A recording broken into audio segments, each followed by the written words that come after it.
अरे भाई, हो गई बातें सभी की। टॉपिक अपना चल रहा था अपरदनकारी प्रक्रम, है ना। और प्रक्रमों के अंतर्गत अपने 4 प्रक्रम हो गए। नदी, पवन, हिमनद और सागरीय लहरें। अंतिम प्रक्रम है भूमिगत जल। और भूमिगत जल से निर्मित जो स्थलाकृतियां होती है उन्हें अपन जनरली बोलते हैं कारस्ट स्थलाकृतियां, कारस्ट टोपोग्राफी। या फिर अपन बोल सकते हैं चूनायुक्त क्षेत्रों में निर्मित स्थलाकृतियां। ठीक है। अब सबसे पहले अपन बात करें इसमें कार्य स्थलाकृति में, तो सबसे पहले तो वही बात रहेगी इसका सामान्य परिचय। सामान्य परिचय के बाद में इसमें आ जाएगा कार्य। कार्य के बाद में आ जाएगी आवश्यक दशाएं। आवश्यक दशाओं के बाद में आ जाएगी प्रमुख क्षेत्र। प्रमुख क्षेत्र के बाद में निर्मित अपरदनात्मक स्थलाकृतियां। और अपरदनात्मक स्थलाकृतियों के बाद में आ जाएगी कौन सी? निक्षेपात्मक स्थलाकृतियां। ठीक है। सबसे पहले तो अपन जनरली बात करें कि भाई भूमिगत जल कहेंगे किसे, तो डेफिनेशन के रूप में यदि अपन बोलना चाहे तो भूमिगत जल की जो परिभाषा रहने वाली है वो क्या रहने वाली है? भूगर्भिक चट्टानों की दरारों में संचित जल।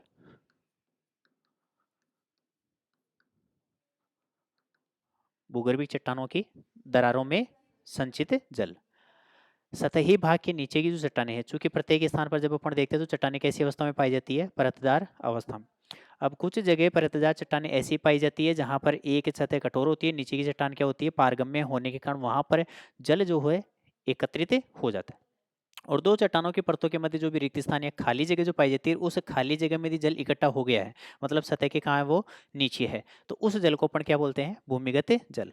अब यदि अपन जनरली बात करें भाई भूमिगत जल अपन को कितनी गहराई तक मिल सकता है, तो भूमिगत जल की जो गहराई पाई जाती है वो कितनी पाई जाती है? 6 मील। कितनी गहराई तक मिल सकता है आपको? लास्ट 6 मील तक। 6 मील का मतलब किलोमीटर में कितनी डेप्थ हो जाएगी? 1 मील में कितनी किलोमीटर होती है? 1.6 किलोमीटर। ठीक है। तो 1.6 का मतलब लगभग कितना किलोमीटर हो गया?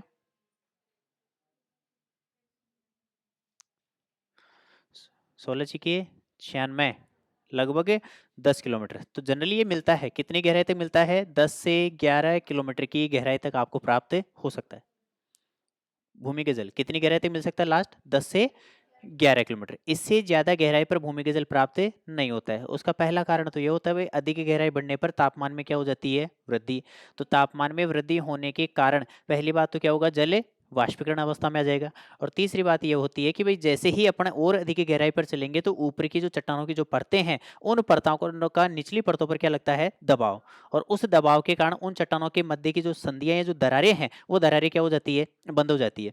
और दरारें जब बंद हो जाएगी तो वहां पर भूमिगत जल एकत्रित नहीं हो पाएगा। तो लास्ट कितना मिलता है? 6 मील या लगभग 10 से 11 किलोमीटर की गहराई पर क्या मिलेगा? भूमिगत जल। अब ये भूमिगत जल आया कहां से?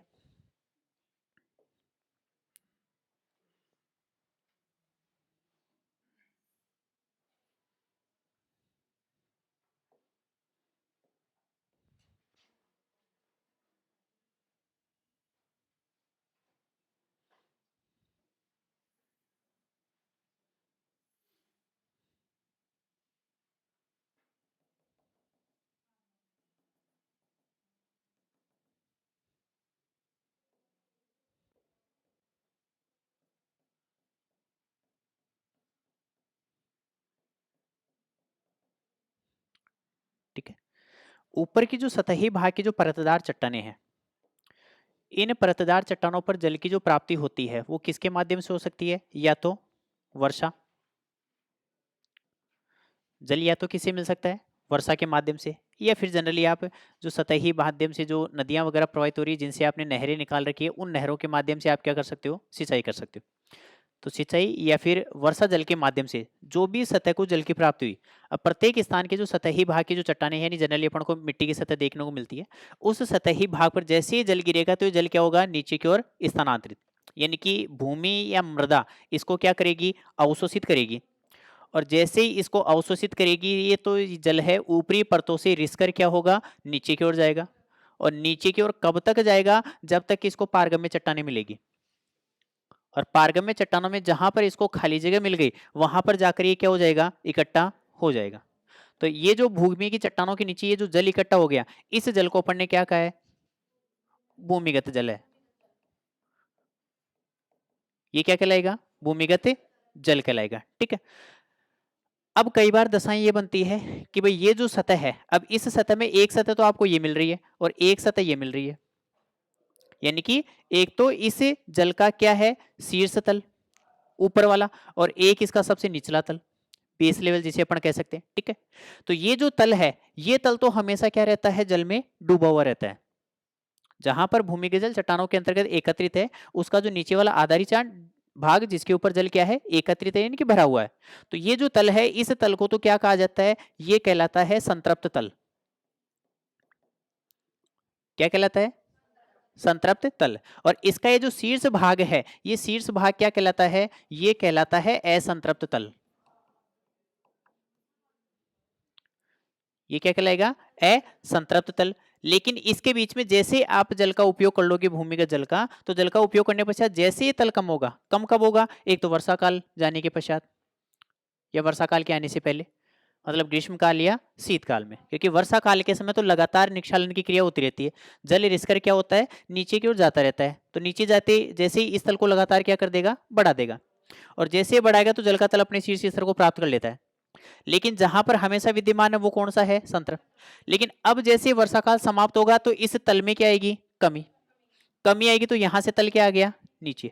मतलब ये जो असंतृप्त तल है, यहां पर हमेशा जल विद्यमान नहीं होता है।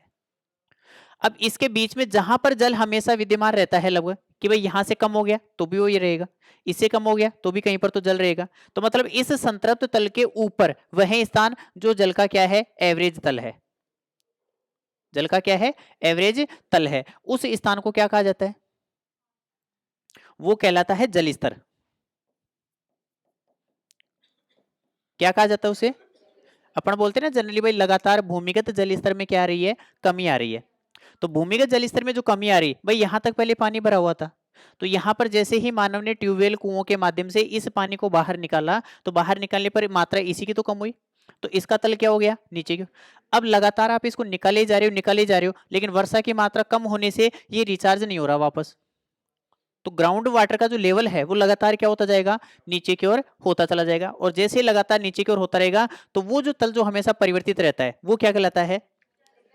लेकिन एक स्थान तो यहाँ पर ऐसा रहेगा जहां पर तो पानी हमेशा भरा हुआ ही रहेगा, भाई ये तल कितना भी कम हो जाए लास्ट यहाँ तक आएगा तब भी यहाँ पर तो पानी रहेगा, तो ये क्या कहलाता है, संतृप्त। मतलब ऐसा बोल सकते हो जो चट्टाने या जो तल हमेशा जल में डूबा रहता है वो तो क्या कहलाएगा, संतृप्त। जहां पर जल हमेशा गतिशील अवस्था में रहता है वो क्या कहलाता है, असंतृप्त। और जिस तल तक जल हमेशा विद्यमान लगभग देखने को मिलता है, वर्षा काल में अलग रहेगा, यानी आपसे पूछ रहे जल स्तर सबसे उच्च स्तर को कब प्राप्त करता है, वर्षा काल के समय, सबसे न्यून स्तर को कब प्राप्त करता है, ग्रीष्म काल के समय, क्योंकि वर्षा काल के जस्ट पश्चात कौन सा जाता है, शीतकाल आ जाता है, तो उसमें तो फिर भी रिचार्ज थोड़ा ऊपर रहता है, लेकिन जैसे ही ग्रीष्मकाल का समय गए तल क्या होता है, काफी नीचे चला जाता है। तो पहली बात तो तीन तल है, संतृप्त, असंतृप्त, और दोनों के बीच में कौन सा होता है, जल स्तर। स्थानांतरित कौन होता है, जल स्तर होता है, वर्षा काल में अपने सबसे पीक पॉइंट पे आ जाएगा और ग्रीष्म काल में अपने सबसे नीचे वाले स्थान। इसमें दो शब्दावली और ध्यान रखनी है आपको। एक शब्दावली तो होती है कौन सी, सोता या स्प्रिंग, एक तो क्या होता है, सोता या स्प्रिंग, और एक होता है इसमें कौन सा, आर्टिजन वेल्स। एक कौन सा होता है, दोनों भूमिगत जल के स्रोत है, एक तो सोता या स्प्रिंग और एक आर्टिजन वेल्स। यदि ये जो भूमिगत जल है भाई यहाँ पर चट्टाने खत्म हो गई, यहाँ से चट्टाने खत्म होने पर शायद ये जो यहाँ से सवतही यदि बाहर की ओर प्रकट हो रहा है, सवतही प्रकट हो रहा है, मतलब देखा होगा कई बार कहीं कहीं पर चट्टानी भाग या कोई पहाड़ी भाग समाप्त हो गया और उस पहाड़ी के बीच में से पानी रिसकर नीचे की ओर आ रहा है। देख तो इस वहम में रह जाते भाई यहाँ पर कोई ना कोई देवता की माया है, कृपा है, तो पानी यहाँ से निकल रहा है। फिर कुछ लोग जाके नारियल वगैरह चढ़ा देते हैं वहाँ पे, प्रकट हो गए यहाँ तो, है कि नहीं। तो जब भूमिगत जल भूगर्भिक चट्टानों की दरारों व संधियों के सहारे स्वतः ही क्या होता है, बाहर की ओर प्रकट हो जाता है, वो क्या कहलाता है, सोता। सोने वाला नहीं कि भाई सोता ही रे, क्या कहलाएगा, सोता या स्प्रिंग कहलाएगा।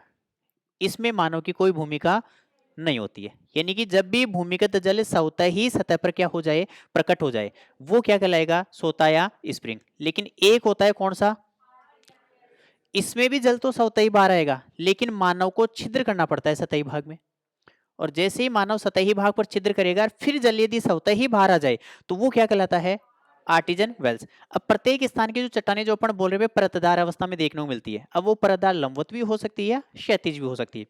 जहां पर क्षैतिज परतदार चट्टानें हैं, अब यहाँ पर आपको दिखाई दे रहा है भाई ये जो तल है यहाँ पर तो नीचा है और यहाँ पर जल का तल क्या है, ऊपर। और जल का तो एक नियम होता है, हमेशा अपने तल को क्या करता है, प्राप्त करता है। देखा होगा घर पे टंकियां वगैरह जो आपने लगा रखी है, उस टंकी के बराबर पानी चला जाएगा, लेकिन जैसे आप उस टंकी के ऊपर यदि पानी ले जाने का प्रयास करोगे तो वहां पर नहीं जाएगा वो, उसके लिए फिर आपको मोटर वगैरह का प्रयोग करना पड़ता है कि नहीं। भाई नगरीय भागों में जो भी टंकियां बनाई जाती है वो नगर का जो लेवल, जहां तक नगर बसा हुआ है उस लेवल से तो ऊपर ही बनाई जाती है, ताकि सभी घरों में आसानी से पानी चला जाए। अब टंकी बना दो आप सतह पर और आपने 3 फ्लोर का मकान बना लिया, तो वहां पर छत पर थोड़ी चला जाएगा, क्योंकि जल हमेशा अपने तल को ही प्राप्त करता है, उससे ऊपर नहीं जाता है। तो इस यहाँ पर जल का तल क्या है, यहाँ तक है, और इधर वाली भाग की चट्टानों ये क्या है, नीचे की ओर धसी हुई है। अब यदि मानव क्या करता है, यहाँ पर छिद्र कर लेता है, तो जैसे ही यहाँ पर छिद्र करेगा तो इस तल तक तो क्या होगा, जल स्वतः ही सतह के ऊपर प्रकट हो जाएगा।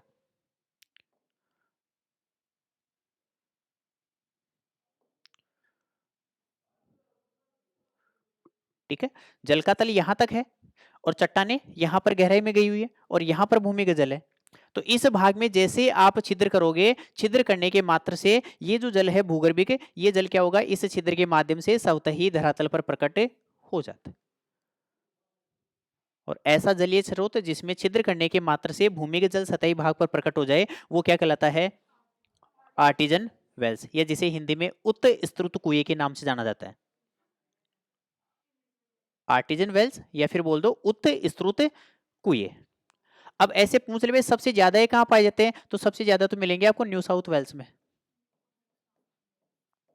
सबसे ज्यादा कहां पाए जाते हैं, कहां पर पड़ेगा, ऑस्ट्रेलिया। तो विश्व में सबसे ज्यादा आर्टिजन वेल्स यदि कहीं पर मिलेंगे तो कहां पर मिलेंगे। अब पूछ ले भारत में मिल जाएंगे क्या, मिल जाएंगे तमिलनाडु में।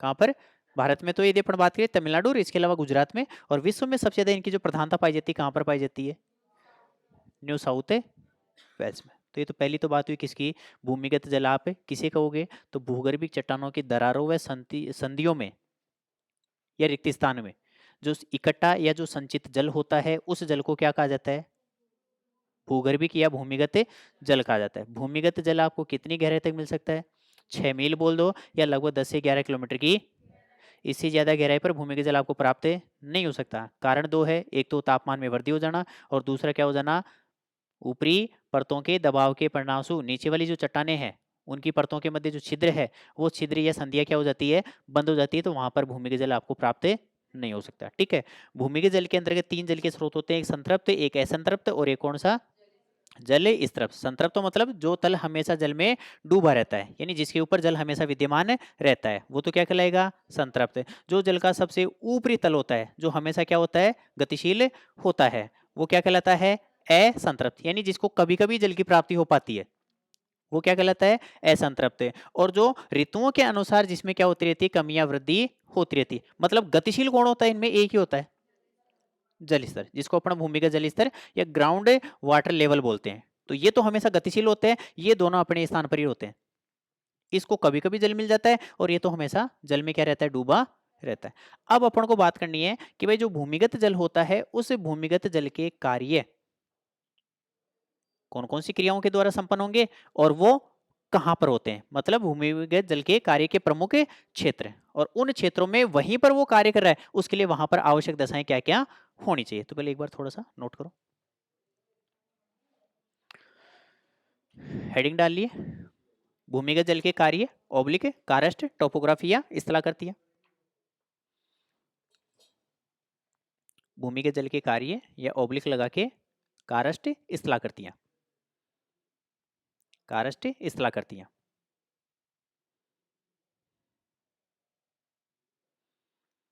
कारस्ट स्थलाकृतियां,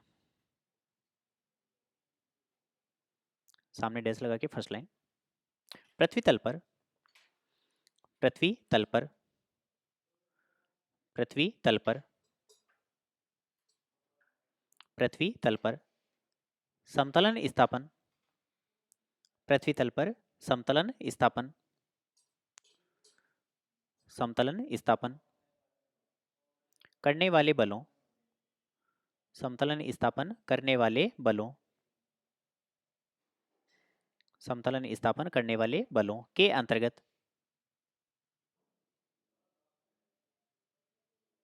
समतलन स्थापन करने वाले बलों के अंतर्गत, करने वाले बलों के अंतर्गत चूनायुक्त क्षेत्रों, चूनायुक्त क्षेत्रों, चूनायुक्त क्षेत्रों, चूनायुक्त क्षेत्रों को अपर्दित कर, चूनायुक्त क्षेत्रों को अपर्दित कर, क्षेत्रों को अपर्दित कर समतलन स्थापन करने,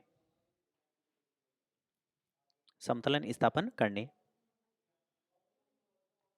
समतलन स्थापन करने में भूमिगत जल की, समतलन स्थापन करने में भूमिगत जल की,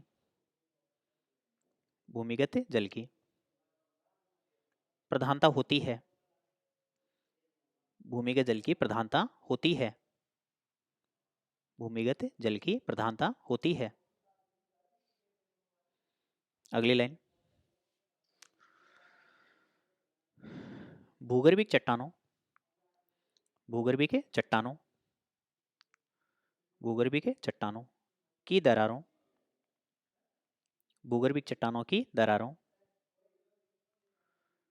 भूगर्भिक चट्टानों की दरारों व संधियों में, भूगर्भिक चट्टानों की दरारों व संधियों में, भूगर्भिक चट्टानों की दरारों व संधियों में संचित जल, संचित जल, संचित जल भूमिगत जल कहलाता है, संचित जल भूमिगत जल कहलाता है, भूमिगत जल कहलाता है, जो 6 मील, 6 मील ओब्लिक 10 से 11 किलोमीटर की गहराई तक, 6 मील ओब्लिक 10 से 11 किलोमीटर की गहराई तक प्राप्त होता है, 6 मील ओब्लिक 10 से 11 किलोमीटर की गहराई तक प्राप्त होता है, तक प्राप्त होता है। इससे अधिक गहराई बढ़ने, इससे अधिक गहराई बढ़ने, अधिक गहराई बढ़ने पर, अधिक गहराई बढ़ने पर, गहराई बढ़ने पर भूगर्भिक चट्टानों की दरारें, भूगर्भिक चट्टानों की दरारें, भूगर्भिक चट्टानों की दरारें व संधियां, दरारें व संधियां दबाव के कारण, दबाव के कारण बंद हो जाती है, दबाव के कारण बंद हो जाती है, दबाव के कारण बंद हो जाती है। आगे डायग्राम बना दो,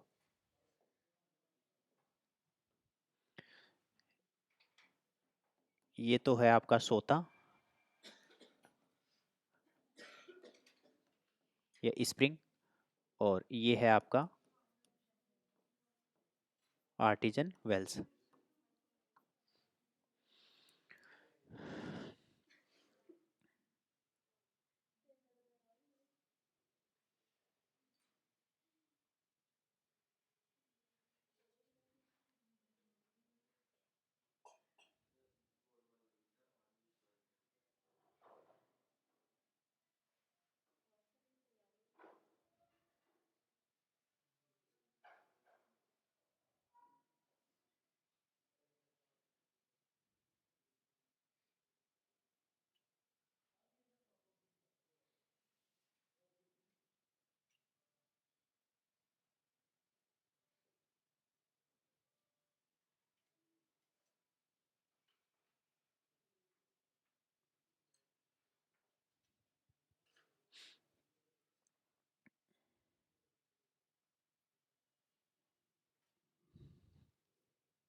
क्या मिल गया?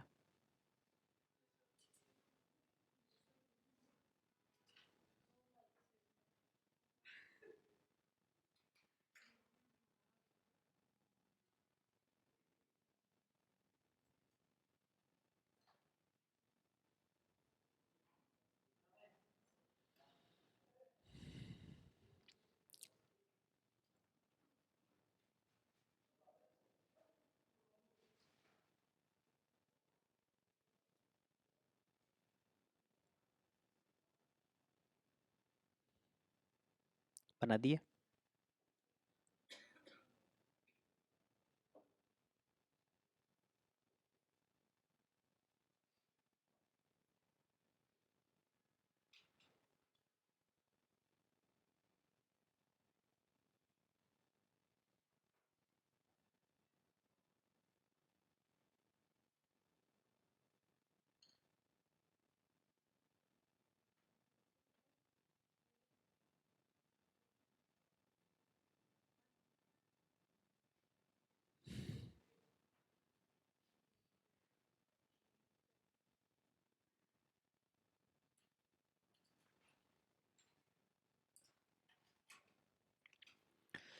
चलो अगली लाइन में लिखो, सोता ओब्लिक स्प्रिंग। सोता ओब्लिक स्प्रिंग। सोता ओब्लिक स्प्रिंग।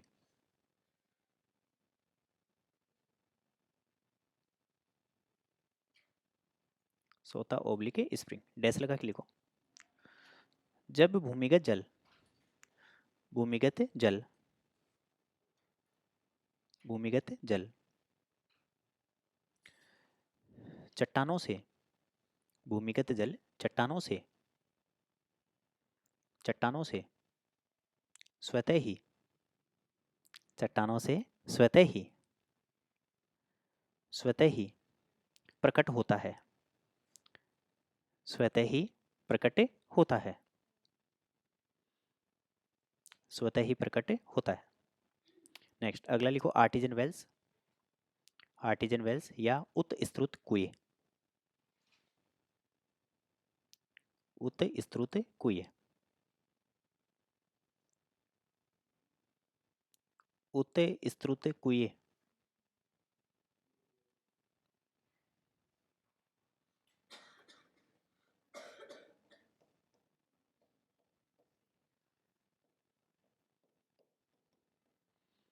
उत्स्त्रुत कुएं,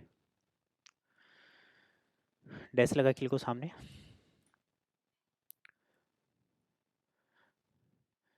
जब भूगर्भिक संधियों, भूगर्भिक संधियों, भूगर्भिक संधियों के क्षैतिज अवस्था में पाए जाने, भूगर्भिक संधियों के क्षैतिज अवस्था में पाए जाने, क्षैतिज अवस्था में पाए जाने व तल में अंतर होने पर, क्षैतिज अवस्था में पाए जाने व तल में अंतर होने पर, तल में अंतर होने पर,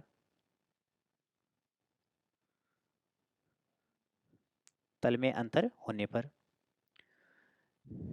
निम्न तल वाली चट्टानों, निम्न तल वाली चट्टानों, निम्न तल वाली चट्टानों पर मानव द्वारा, निम्न तल वाली चट्टानों पर मानव द्वारा, मानव द्वारा छिद्र मात्र करने से, छिद्र मात्र करने से, छिद्र मात्र करने से जल स्वतः ही, जल स्वतः ही, स्वतः ही धरातल पर, स्वतः ही धरातल पर प्रकट होता है। छिद्र मात्र करने से जल स्वतः ही धरातल पर प्रकट होता है, धरातल पर प्रकट होता है। आर्टिजन वेल्स कहलाते हैं, आर्टिजन वेल्स कहलाते हैं। और नीचे लिख देना सर्वाधिक न्यू साउथ वेल्स प्रांत, न्यू साउथ वेल्स प्रांत, सर्वाधिक न्यू साउथ वेल्स प्रांत। और भारत का लिखना चाहो तो तमिलनाडु गुजरात लिख देना।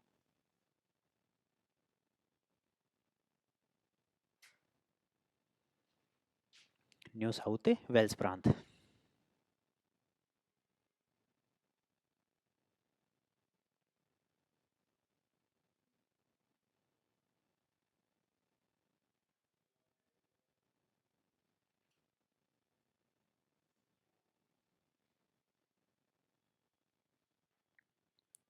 लिख दिए। चलिए अगला लिखो, संतृप्त जल स्तर। अगला शब्द संतृप्त जल स्तर। संतृप्त जल स्तर। संतृप्त जल स्तर। और संतृप्त जल स्तर के सामने डैश लगा के, जहां की चट्टानें हमेशा, जहां की चट्टानें हमेशा जल में डूबी रहती है, जहां की चट्टानें हमेशा जल में डूबी रहती है, चट्टानें हमेशा जल में डूबी रहती है, चट्टानें हमेशा जल में डूबी रहती है। नेक्स्ट लिखो, असंतृप्त स्तर। असंतृप्त स्तर। असंतृप्त स्तर।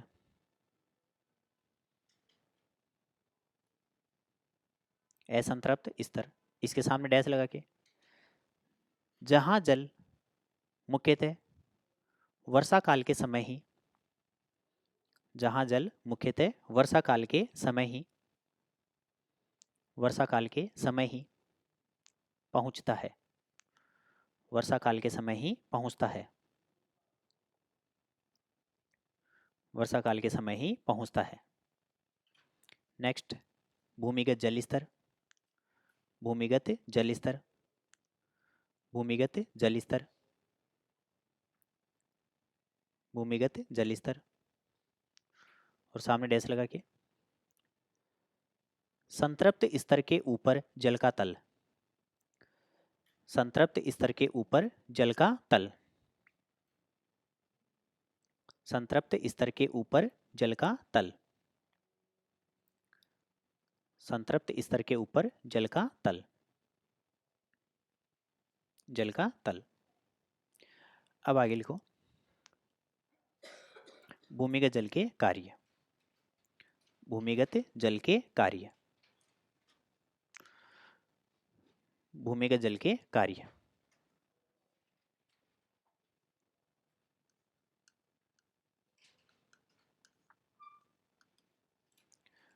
वही 3 क्रियाओं के द्वारा संपन्न होंगे। पहला तो कौन सा कार्य होगा? अपर्दन।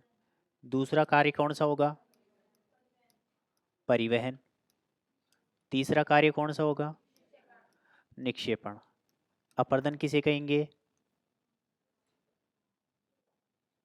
अपर्दन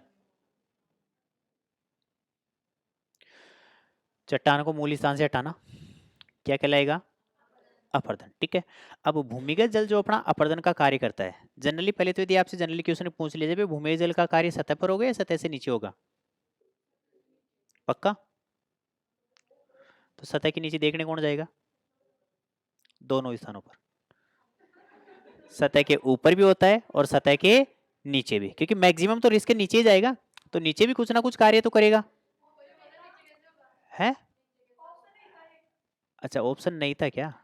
दोनों जगह होता है, सतह पर भी होता है और सतह के नीचे भी होता है। कई बार देखा होगा कंदराएं वगैरह अपने भारत में भी उत्तराखंड के अंतर्गत देखने को मिल जाती है ना, उन कंदराई जिन्हें अपन गुफाएं बोलते हैं। तो जब भूमिगत जल ऊपर से रिस कर नीचे जाएगा तो चूनाई चट्टानें जहां पर मिलेगी उन चूनाई चट्टानों को तो घोलेगा वहां पर भी, और उनका अपर्दन करके उनको अंदर से क्या कर देता है? खोखली। तो सतह के ऊपर भी होता है कार्य और सतह के नीचे भी होता है। ठीक है। अब ये जो अपर्दन कार्य करता है कौन कौन सी क्रियाओं के द्वारा संपन्न करेगा? पहली क्रिया जो इसमें सबसे विशेष है, कौन सी? घुलन क्रिया। कौन सी? घुलन क्रिया, या जिसे कहा जाता है संसारण। सभी प्रक्रमों में एक एक अलग थी कि वजह से हिमनद में तो कौन सी होती है? उत्पाटन। पवन में कौन सी होती है? अफवाहन। ठीक है। नदी और सागरीय लहरों में तो थी कौन सी? जलदाब और जल गति। और भूमिगत जल में कौन सी होती है? घुलन क्रिया या संसारण। ये इसमें सबसे सक्रिय होती है। इसके अलावा एक कौन सी होती है? विलियन, जो नदी के जल में भी थी। इसके अलावा एक कौन सी? अपघर्षण। और एक कौन सी? सन्निघर्षण। इन क्रियाओं के द्वारा भूमिगत जल अपना अपर्दन कार्य क्या करेगा, संपन्न करेगा। इसमें सबसे सक्रिय और सबसे प्रभावी क्रिया तो कौन सी है? घुलन क्रिया बोल दो, संक्षारण बोल दो, या घोलीकरण बोल दो। अब संक्षारण का मतलब जैसे ही जल के अंतर्गत CO2 की मात्रा मिश्रित हो जाती है, तो CO2 की मात्रा मिश्रित होने पर वो किसका रूप धारण कर लेता है? कार्बनिक अम्ल का।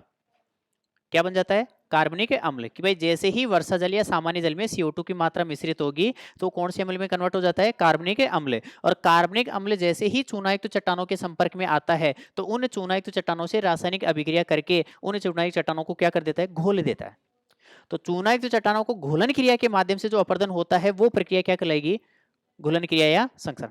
सबसे ज्यादा कार्य इसी से होगा। इसके अलावा एक कौन सा होता है? विलयन। ये भी सामान्य कम मात्रा में होता है।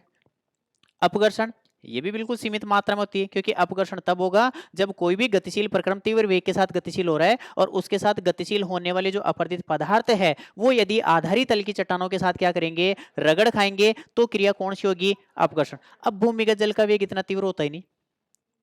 भूमिगत जल का वेग क्या होता है? मंद होता है। और मंद होने के साथ साथ इसके साथ गतिशील होने वाले जो अपरदित पदार्थ है वो भी घोल के रूप में। तो जब घोल के रूप में है तो रगड़ कैसे खाएंगे? पहली बात तो इस कारण से अपघर्षण क्रिया क्या होती है? कम सक्रिय होती है। और जब अपघर्षण कम सक्रिय है तो सन्निकर्षण तो ऑटोमेटिक कम सक्रिय हो जाएगा, क्योंकि सन्निकर्षण का मतलब तो एक ही है, बड़े से छोटे रूप में कन्वर्ट होना। अब जब एक बार चट्टाने घुल गई है तो उनसे छोटा रूप क्या होगा उसका? नहीं हो सकता। तो अपघर्षण भी कम होती है और सन्निकर्षण भी कम। सबसे ज्यादा प्रभावी एक ही क्रिया से सारा अपरदन कार्य संपन्न हो जाता है। कौन सी? घुलन क्रिया या संक्षारण के माध्यम से। अब जब अपरदन कर लिया है भूमिगत जलनीय पदार्थों का, तो अपरदन करने के पश्चात इनका क्या करेगा? लेके तो जाएगा दूसरे स्थान पर। तो अपरदित पदार्थों का जब एक स्थान से दूसरे स्थान पर क्या किया जाता है? स्थानांतरण किया जाता है। तो यह स्थानांतरण की प्रक्रिया क्या कहलाती है? परिवहन कहलाती है। और जैसे ही परिवहन होते होते किसी स्थान पर कोई ना कोई समस्या पैदा होगी। कौन कौन सी? पहली तो वही है सार्वभौमिक सत्य। कौन सा? भूमिगत जल के वेग में कमी। पहला कार्य तो यही होगा, भूमिगत जल के वेग में कमी। कमी क्यों आएगी भाई? मार्ग में क्या आ जाए? कोई अवरोध आ जाए। मार्ग में क्या आ जाए? अब चट्टानों के नीचे अवरोध पैदा करने आप कोई अपनति अभिनति थोड़ी बनाओगे। ठीक है, इसमें दो याद रखना, या तो तापमान में क्या हो जाए?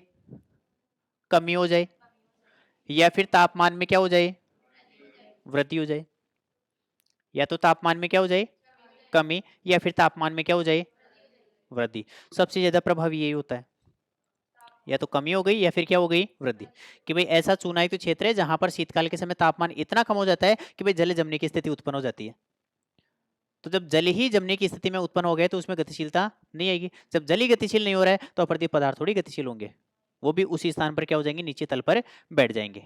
या फिर इसका उल्टा हो जाए, ग्रीष्म काल के समय तापमान इतना ज्यादा हो जाए कि जो शुद्ध जल है उसका क्या हो जाए? वाष्पीकरण हो जाए।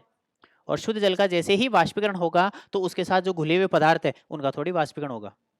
जैसे अपन ने मरुस्थलीय प्रदेशों में सेलिना नमक की परत की बात करी थी, तो जब वो जल में घुली हुई थी तब तो आपको दिखाई नहीं दे रही थी, लेकिन जैसे ही वाष्पीकरण अधिक होता है तो शुद्ध जल तो वाष्पीकृत होकर वायुमंडल में, लेकिन सतही भाग पर वो लवणीय तत्व तो वहीं पर क्या हो गए? इकट्ठे हो गए। तो उसी प्रकार जब चूनायुक्त क्षेत्रों के अंतर्गत वाष्पीकरण क्रिया के सक्रिय होने से जब शुद्ध जल का वाष्पीकरण हो जाता है तो वो घुले हुए जो पदार्थ है, चूने के कण जो है, वो वहीं पर क्या हो जाते हैं? बैठ जाते हैं। तो फिर कौन सी क्रिया हो जाती है? निक्षेपण। तो जहां पर ये तीन दशाएं मिलती है वहां पर भूमिगत जल की कौन सी क्रिया सक्रिय हो जाती है? निक्षेपण क्रिया। अब जहां पर घुलन क्रिया हो रही है मतलब कौन सा कार्य हो रहा है? अपरदन कार्य हो रहा है। वहां पर भी क्या बनाएगा? कुछ स्थलाकृतियां, वो तो अपरदनात्मक। और जहां पर उन पदार्थों को लाकर जमा कर दिया वहां पर कौन सी बनाएगा? निक्षेपात्मक स्थलाकृतियां। लेकिन स्थलाकृतियों के निर्माण के लिए कुछ दशाएं होनी चाहिए पहले। यदि वो दशाएं किसी स्थान पर मिलती है तो फिर ये क्या कर लेगा? भूमिगत जल स्थलाकृतियों का निर्माण कर देगा। अब दशाएं कौन कौन सी होनी चाहिए? पहली दशा तो वही होनी चाहिए, कार्य करने के लिए पहले ये क्षेत्र तो हो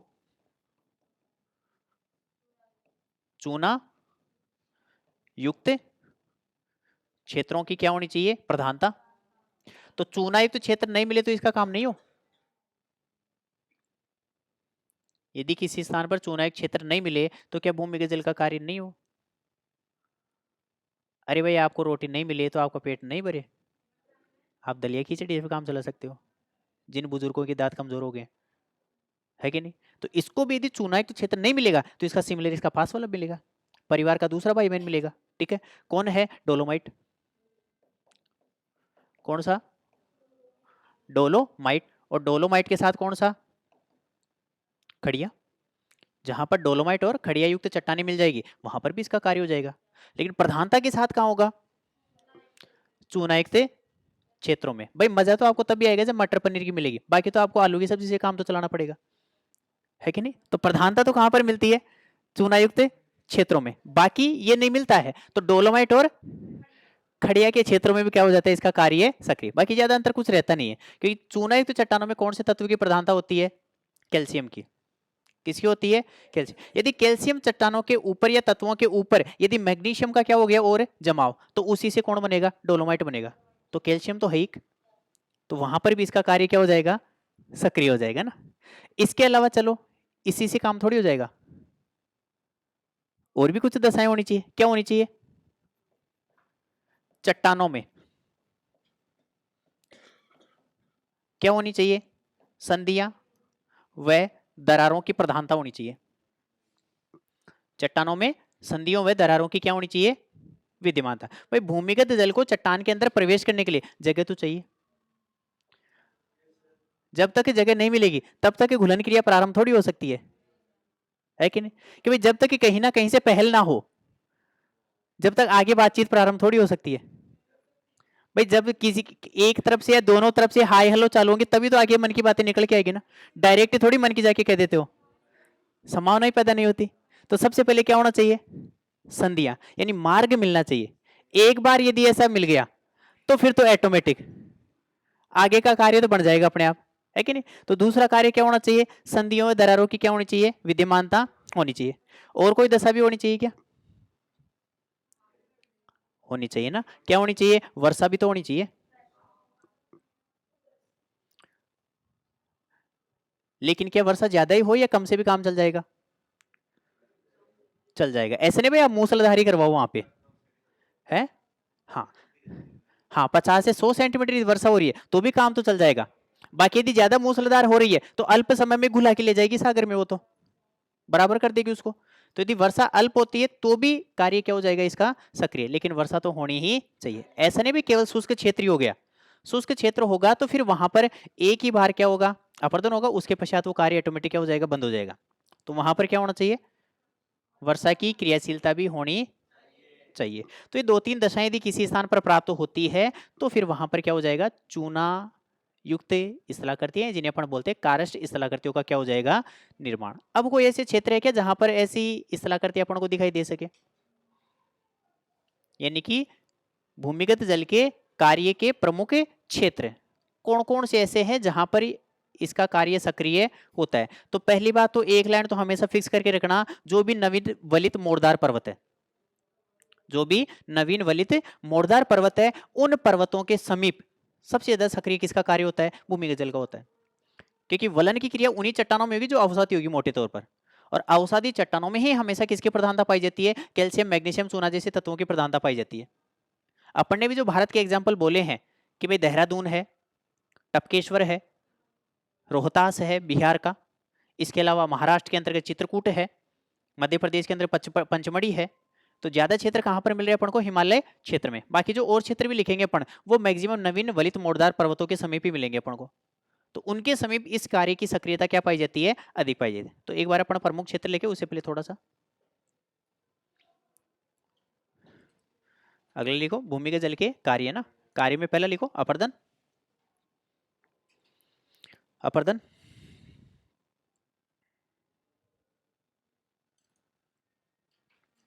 अपर्दन, और अपर्दन के सामने डैश लगा के लिखो घुलन क्रिया ओब्लिक संसारण, इसी में लिखना, बाकी तो अपन लिख चुके पहले।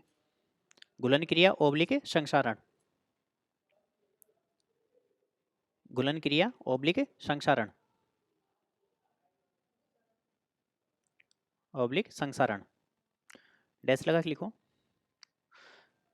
जल में CO2 की मात्रा, जल में CO2 की मात्रा CO2 की मात्रा मिश्रित होने पर, CO2 की मात्रा मिश्रित होने पर, CO2 की मात्रा मिश्रित होने पर कार्बनिक अम्ल, कार्बनिक अम्ल, कार्बनिक अम्ल, कार्बनिक अम्ल का निर्माण होकर, कार्बनिक अम्ल का निर्माण होकर, कार्बनिक अम्ल का निर्माण होकर चूनायुक्त चट्टानों को, चूनायुक्त चट्टानों को शीघ्रता से, चूनायुक्त चट्टानों को शीघ्रता से, चूनायुक्त चट्टानों को शीघ्रता से घोल में परिवर्तित कर देता है, घोल में परिवर्तित कर देता है, घोल में परिवर्तित कर देता है। या ओब्लिक लगा के लिख दो, चूनायुक्त चट्टानों का जल में घुलना, चूनायुक्त चट्टानों का जल में घुलना, चूनायुक्त चट्टानों का जल में घुलना, चूनायुक्त चट्टानों का जल में घुलना,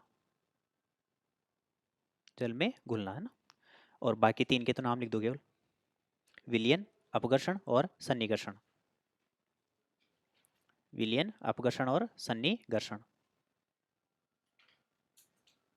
विलयन, अपघर्षण और सन्निकर्षण, अपघर्षण और सन्निकर्षण, अपघर्षण और सन्निकर्षण। सेकंड लिखो परिवहन, परिवहन, परिवहन में डेफिनेशन को रहने दो, केवल सामने डैश लगा के लिख दो मंद गति से, क्योंकि जब जल का वेग ही कम है तो परिवहन भी मंद गति से होगा ना।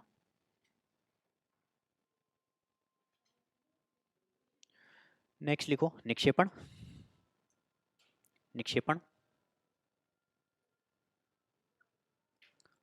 निक्षेपण के सामने पहला तो लिखो भूमिगत जल के वेग में कमी होने, भूमिगत जल के वेग में कमी होने,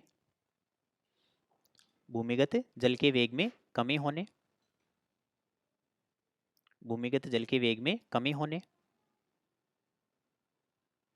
जल के वेग में कमी होने। सेकंड लिखो मार्ग में अवरोध उत्पन्न होने, मार्ग में अवरोध उत्पन्न होने, मार्ग में अवरोध उत्पन्न होने, अवरोध उत्पन्न होने, मार्ग में अवरोध उत्पन्न होने। और नेक्स्ट तापमान में कमी या वृद्धि होने पर, तापमान में कमी या वृद्धि होने पर, कमी या वृद्धि होने पर, कमी या वृद्धि होने पर। आगे लिखो कारष्ट स्थलाकृतियों के निर्माण की आवश्यक दशाएं, कारष्ट स्थलाकृतियों के निर्माण की आवश्यक दशाएं, कारष्ट स्थलाकृतियों के निर्माण की आवश्यक दशाएं, कारष्ट स्थलाकृतियों के निर्माण की आवश्यक दशाएं, निर्माण की आवश्यक दशाएं, निर्माण की आवश्यक दशाएं, दशाएं। दशाओं में पहले लिखो चूना युक्त क्षेत्रों की प्रधानता और इसी के कोमा लगा के डोलोमाइट व खड़िया चट्टान, चूना युक्त क्षेत्रों की प्रधानता कोमा डोलोमाइट व खड़िया, डोलोमाइट व खड़िया, डोलोमाइट व खड़िया, डोलोमाइट व खड़िया। नेक्स्ट चट्टानों में संधियां व दरारें होना, चट्टानों में संधियां व दरारें होना, चट्टानों में संधियां व दरारें होना, चट्टानों में संधियां व दरारें होना। नेक्स्ट वर्षा की प्रधानता, वर्षा की प्रधानता, वर्षा की प्रधानता। आगे डाल लो कारष्ट स्थलाकृतियों के प्रमुख क्षेत्र, कारष्ट स्थलाकृतियों के प्रमुख क्षेत्र, कारष्ट स्थलाकृतियों के प्रमुख क्षेत्र। कारष्ट स्थलाकृतियों के प्रमुख क्षेत्र। स्थलाकृतियों के प्रमुख क्षेत्र। ठीक है, ये बात करेंगे अपन कल, है ना।